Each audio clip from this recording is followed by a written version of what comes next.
All right, ladies and gentlemen, I welcome you back to the Steve Malzberg Show. We're joined right now by Brad Hirschfield, author of You Don't Have to Be Wrong for Me to Be Right, and he's also president of CLAL, and Jim Hoft. He is thegatewaypundit.com. He's the founder and great conservative blogger and investigative reporter. All right, gentlemen, let me start with your reactions to the mistrial in the case of the first police officer in Baltimore, and that would be William Porter, the first of 6 police officers to be put on trial in the death of Freddie Gray. And the jury had come back yesterday, said we can't reach a verdict. And Jim, you know, I don't know, we don't know yet if it was 11-1 or 10-2 or whatever, but the makeup of the jury was very racially mixed. And something tells me that if it was 11-1, he would have kept that jury there for a while. I think it might have been along racial lines. We could assume that. We certainly don't know at this point, but it will be interesting how the community takes it tonight after this mistrial, and who will be leading the protest, whether it'll be Mayor Rawlings Blake or maybe it'll be Marilyn Mosby, the attorney. Yeah, we played a bite of her a little earlier from her infamous address. Brad, there's been, you know, so far, you know, it's not dark, or it's just getting dark, so you know, it could escalate. We hope it does not escalate in the streets of Baltimore, but you know, it is what it is. This is the criminal justice system, and a lot of people thought that she overcharged and was out of her mind for doing it the way she was doing it from the beginning. Well, she may have overcharged. I want to be careful, though. I don't think we should assume this was along racial lines, for the very same reason I disagree when people try and turn these issues into racial issues, and when people stand in front of the courthouses they have holding up signs saying, "Stop the war on black Americans." So in the same way, I don't want race to enter from that side. I don't want to make racial assumptions. I do think, Steve, you're right. The issue of overcharging does come into play here, and I think it's very complicated. The idea that in the end, he said he reported, Officer Porter, that the person in custody needed medical care, and it's not at all clear that he didn't. There's nothing to contradict that. At the end of the day, then, it comes down to he didn't put him a seatbelt. It's not procedure. He did something wrong, but he was facing a charge that could have put him in prison for 25 years. Yeah. So I think you do have to ask, in their zeal, did they overcharge because they set out to prove something, reminding us that actually when you use the justice system to try and prove points as opposed to do justice and follow the law, no one wins. All right, let's something else that broke today, gentlemen. Jim, the president, you know, this question was asked of Josh Earnest a week ago at the White House press briefing. Does the president plan to go visit the family members of San Bernardino victims? And Earnest, you know, I'm paraphrasing in expression and in words, was kind of, you know, I'm sure that's been discussed here, and you know, it wouldn't be uncommon and inconsistent with how he's handled meeting with the family members of other gun victims. So Jim, he's going to go to meet with the San Bernardino parents, and I guess he's going to call it gun violence. Isn't that something? I mean, obviously he reacted differently this time. During some of those previous shootings, he was in front of the microphone within hours. This time it took him at least 4 or 5 days before he even admitted it was Islamic terrorism. I don't even know if he used that term. So it's going to be quite interesting to see how the public takes his visit out in San Bernardino, considering we now know that the administration didn't check this woman's social media before she got into the United States. So it'll be a nice trip to watch what happens. Yeah, and Brad, of course, you know, we don't check the social media because we don't want to offend anybody. It's not who we are. It's not who we are as a country. It's not in our tradition. All this nonsense as Americans get murdered by terrorists. Well, so here's the thing. First of all, he is showing up late and short. The fact is these people were murdered in a terror act. It is inconceivable to me why, within hours of the event, the president wasn't there. There is no substitute for showing up. And tragically, Jim, I think we do know he did not use the phrase Islamic terror. I think probably the reason the president has been slow in coming is because there's a piece of him that would like to be able to call this gun violence and leave it at that. And there's a piece of him, I think, I hope, that knows how tragically insufficient to the moment that would be. So we'll see what he says, but if he's going to go stand with these families, I hope he has the courage to be with them fully as the victims of what they are, religious terror. To do anything short of that would really be a disservice. Forget to the dead, they're gone, and that's tragic, but to their families who have to suffer with this. You mean an in-your-face, such as releasing Gitmo prisoners while the bodies are still laying in the Paris theater, or speaking about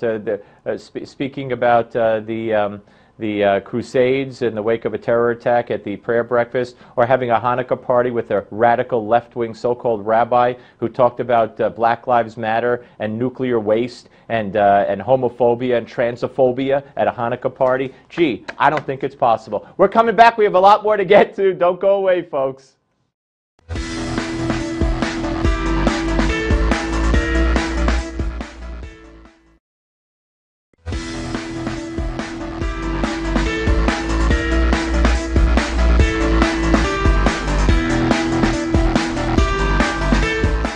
All right, folks, we welcome back Brad Hirschfield and Jim Hoft to the panel. First, I want to remind you to tune in tonight to catch my colleague J.D. Hayworth's interview with Sarah Palin. That's on Newsmax Prime tonight at 8 p.m. and 11 p.m. Eastern. So it's coming up right after this show. All right, gentlemen, let me start with, and Jim, you had this at thegatewaypundit.com.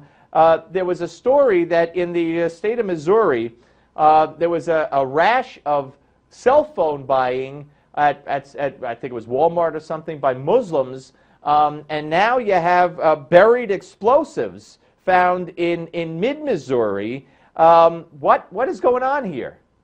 Yeah, this is a strange story, and it's obviously people in Missouri have been, this has gone viral around Missouri and the Midwest, but at least 6 Walmarts over the last week and a half, people have gone in. They're foreign speaking. They won't say any more in the media, but they've called the FBI in. They've bought these bulk purchases, up to 60 phones, disposable cell phones at a time, at these 6 different Walmarts in mid-Missouri. And then there was also a theft of these propane tanks in Kansas City around the same time, dozens of propane tanks at 3 different locations. And then we find out that last month in Mark Twain National Forest, which is down mid-Missouri by Lebanon, Missouri, which is where one of these cell phone purchases took place, they found some explosive buried in the national park there just a month ago. So a lot of people obviously are concerned because the Americans just don't feel safe right now, and so these stories really get a lot of attention. Right, and Brad, when you combine that with a story on Breitbart that more than 30 immigrants have been admitted to the U.S. recently who have been implicated in terrorism, and of course we know how the bride of the terrorist got in. You know, I mean, it just seems like it's getting worse and worse, and there's no new strategy coming from this administration. I know they changed the color code on the terror alert. Yeah. Whoop-de-doo. Look, we should not get overly exercised. We should be vigilant, though, and it's really important. I exercise for about 40 minutes a night. Good for you. There you go. So you're a healthy guy. But that means you shouldn't be afraid, and I think this is important. We need to be vigilant, but not fearful. This story, in some ways, is a good story. It means that people are picking up early signals of what could mature into terrorism.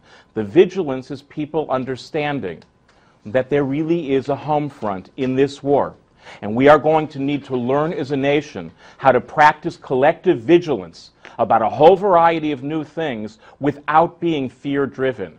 And that is a really hard line to learn, but it is walkable. It is walked in other parts of the world. It is walked in Israel every day. It can be walked well here. Oh. I do think it's important on those 30 people mentioned by Breitbart. Yes, that's real, and yes, that's a problem, and our intake process is ridiculous. At the same time, there are 1,000 times as many Muslims who are getting graduate degrees in science and technology that are both working to build companies here in America and going back to their countries, reminding people that actually you can listen to the insane idiots who talk about how bad America is, or you can look at me as living proof that it remains the freest country in the world. Care. No, there's no they. There's a they that does care and a they that doesn't care. The religious and we're going to have to address that. Their religion. Oh, not the fanatics. No, not the fanatics, Steve. Everyone else. Well, that's really important. It's not caused by droughts on farms. It's not caused by being poor and disenfranchised. You look at that woman who came over from a privileged family. She radicalized and she came here and she completely shot up our agree. country. I was a religious fanatic at a different point in my life. No. Were you plotting to kill Americans in the name of your religion? Not Americans, but we don't want to go into those details right now. What I will tell you is I know religion and I know religious violence personally. What I can tell you is that people who think that if you give people a job, you'll make this go away, they're kidding themselves. They're fools. On the other hand, we do have to address it. All right, we also have ISIS smuggling sarin gas, another story on the Gateway Pundit, Jim, through Switzerland, or through Turkey, sarin gas through Turkey, and terrorists were captured with poison gas in Switzerland, and we've been told, if they get nukes here or they get this kind of thing into this country, they will use them. Right. This is a frightening story. And by the way, Brad, I was a radical Catholic for a while, and I went to communion every day. I didn't plot to kill people in a market. But this story from ISIS, a Turkish lawmaker broke this story on Russia Today News, and now he's being prosecuted by Turkish officials for treason, for releasing this information that the authorities knew that ISIS was sneaking sarin gas into Syria through Turkey. And so then you combine that story with the fact that last week they were looking for 5 Islamists in Geneva, Switzerland. Right. They arrested 2, and they found poison gas in their belongings, in their car. Jim, and so Jim, this here's the obviously is very concerning. This is, they promised, as you said, to attack us any way they can. They'd love to kill us any way they could. This would be a great way to kill Westerners. We got to get Turkey out of NATO. That's the first thing. Okay. Thank you, Jim, and check out more of those stories on thegatewaypundit.com. And thank you, Brad. Give Me 5 is next, ladies and gentlemen. We're coming back.